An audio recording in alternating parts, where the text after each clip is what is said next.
All right, well, it is 4:02, so I think it'd be time for us to get underway. Perhaps some more of our members will join us as we're en route here, but with that, I'd like to begin by welcoming everybody for this special joint meeting of the Planning Commission and the City Council for 4 p.m. on June 14th, 2022. And having called to order, I'll ask our Deputy City Clerk if we could have a roll call, please. Commissioner Savage. Here. Commissioner Murphy. Show Commissioner Murphy is absent. Commissioner Moore. Show her is absent. Vice Chair Hancock. Present. And Chair Lemus. Show is absent. We'll show Councilmember Moore is absent. Councilmember Ford. Here. Councilmember Sparks. Here. Vice Mayor Harvey. Here. Mayor Landman. And here, thank you. And we'll take just a second to ask the city manager if you'd introduce the staff that are present tonight. Thank you, Mayor, members of the council and commission. So tonight we have myself, Daniel Good, city manager. We also have Noah Hausch, director of community development, here with us tonight. And also, of course, our city attorney, who we saw earlier tonight, John Walker, Kevin Patterson, our deputy city clerk. And then we do have some consultants here with us as well. From Four Leaf, we have Luke Lindenbush and Jane Riley and Emily Ham on the line as well. That's the mayor.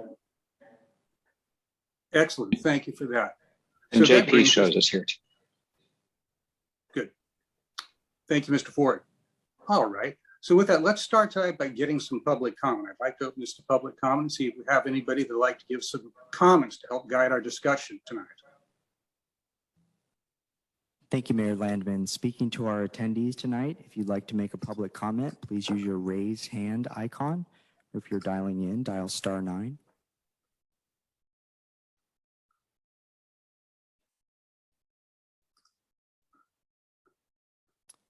Mayor Landman, that will end public comment.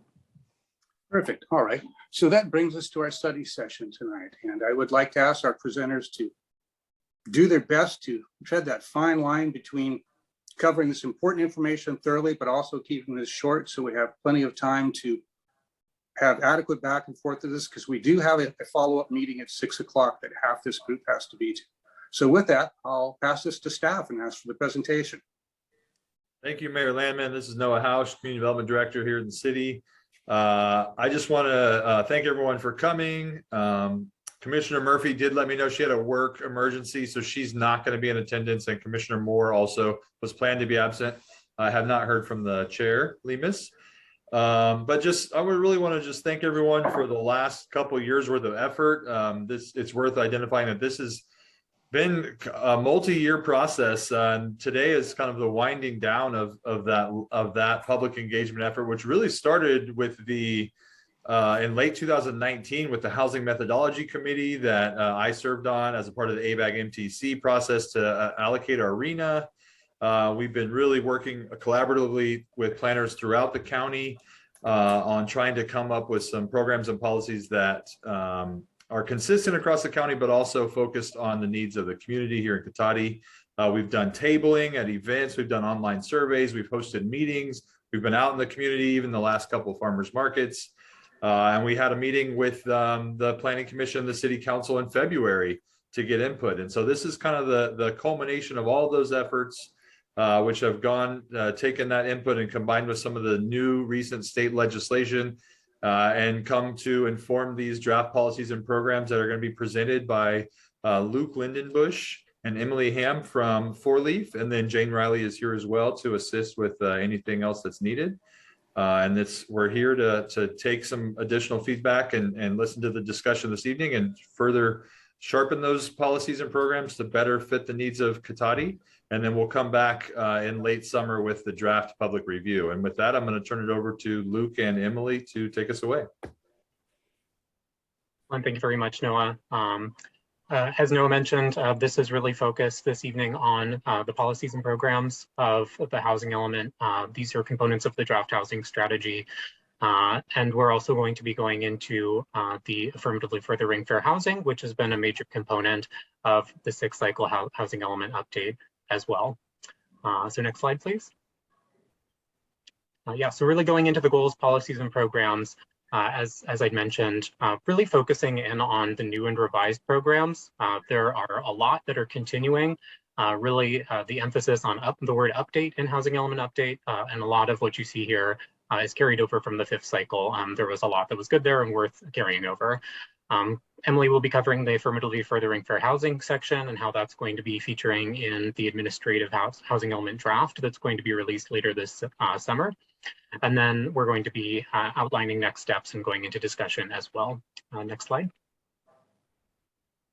So really the draft housing strategy comes down to the policies and goals, policies, and programs on the sites, which will be addressed by the City Council later on this evening as well. But for now, we're going to be going into the goals, policies, and programs. Next slide, please. So looking at the prior goals and the new goals, there's some that is quite different here. And for the most part, this is really just carried over with a little bit more clarity. We found that the prior goals didn't really need to be restructured too much. Everything pretty much made sense in terms of how it was laid out, but just gave new titles to the goals to provide a little bit more clarity and a little bit more brevity in referencing the goals of the city. So those have been restructured as resilient and safe housing. That's the only one that's actually combined of two, which combines prior goals H1 and H6. Or H1 and H5 rather, due to the fact that a lot of the energy efficiency and conservation goals were already completed by the city in the last cycle. So conservation and sustainability are still featured there, but just consolidated under the goal of resilient and safe housing. We also have housing production, affordable, attainable, and accessible housing, affirmatively furthering fair housing, and community engagement as well. Next slide, please.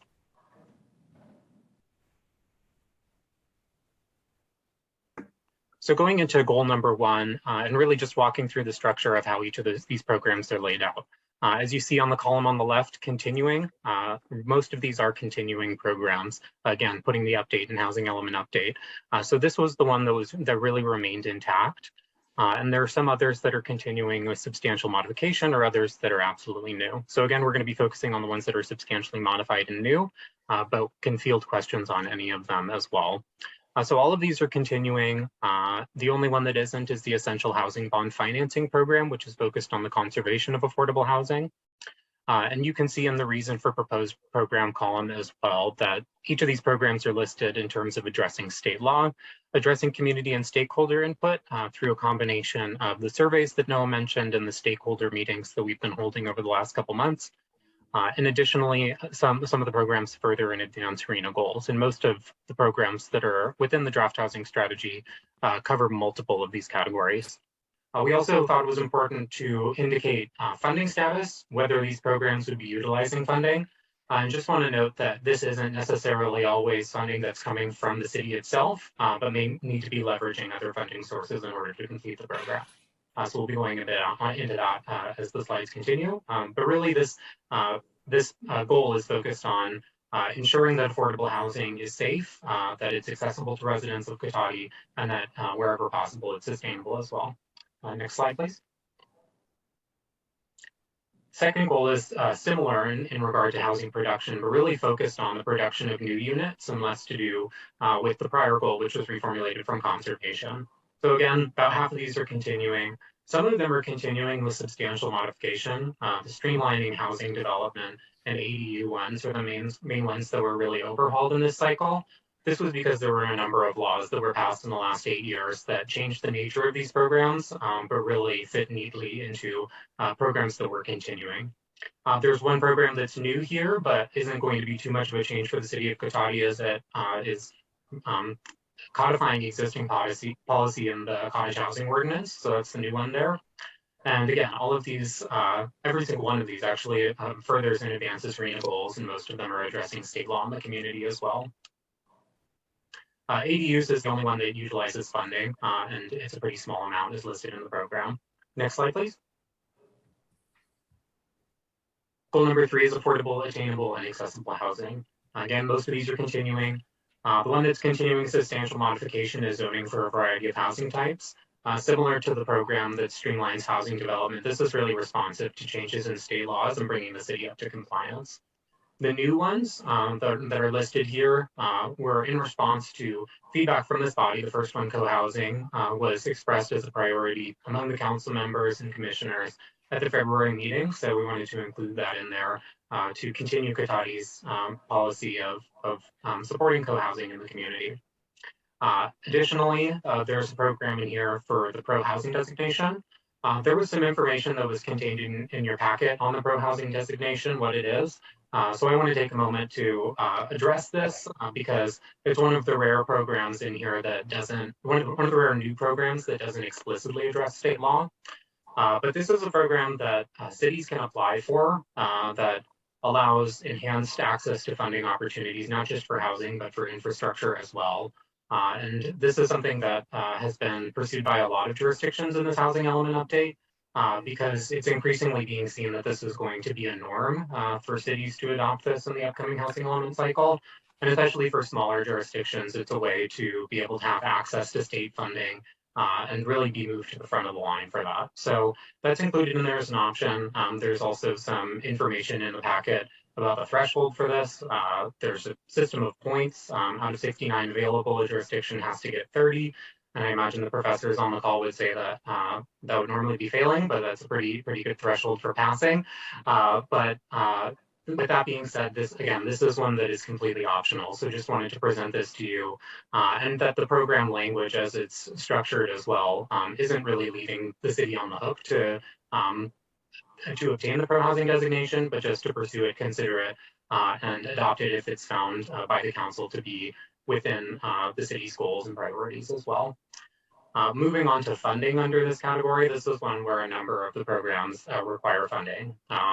We know that the production of affordable housing is not something that's cheap, nor is it free. So all of these are really have to do with utilizing to some extent the city's housing fund in addition to leveraging